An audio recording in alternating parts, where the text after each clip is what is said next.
The kingdom of the West Saxons, which is usually referred to as Wessex, was an Anglo-Saxon kingdom from 519 to the 10th century, when a unified English state emerged. This map shows roughly where it was.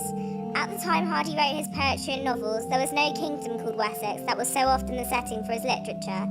In an 1895 preface to the novel, Far from the Madding Crowd, Hardy described Wessex as a merely realistic dream country. In other words, good things happened in Wessex.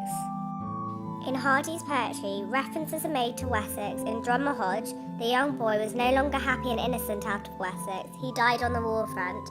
During Wind and Rain, the happy occasions such as a family singing together takes place in the fictional Wessex. The joyful breakfast outside under the tree with the animals is in Hardy's dream country. The going. During Hardy's sadness and frustration because of the loss of Emma, he recollects the good times he had with her in Wessex.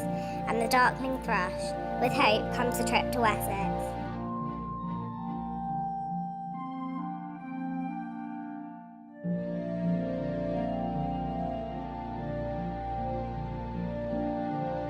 Hardy needed a trademark to distinguish him from other writers at the time, and this trademark was Wessex, thought to be a modern-day Dorset. This is the first map of Hardy's fictional region, which was published anonymously in 1891. This is 17 years after Wessex was first mentioned in his novel Far from the Madding Crowd, which was his fourth published novel. In his first novel, published in 1869, Desperate Remedies, Wessex had not yet been created as the setting for the story. Hardy divides the region into many areas throughout his novels, and Wessex came to be an ever-growing place since its mention.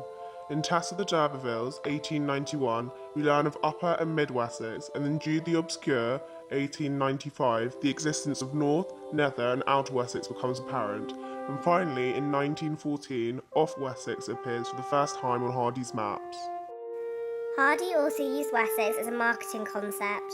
When books contained detailed descriptions of the geographical region, or suggested that life in Wessex, or Dorset, was more romantic than elsewhere in the country, they were more popular.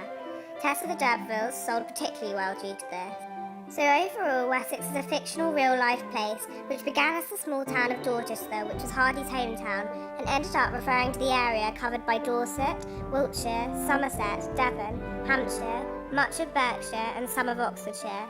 Hardy used Wessex in his literature to mean a happy place of fictional dreams and hope.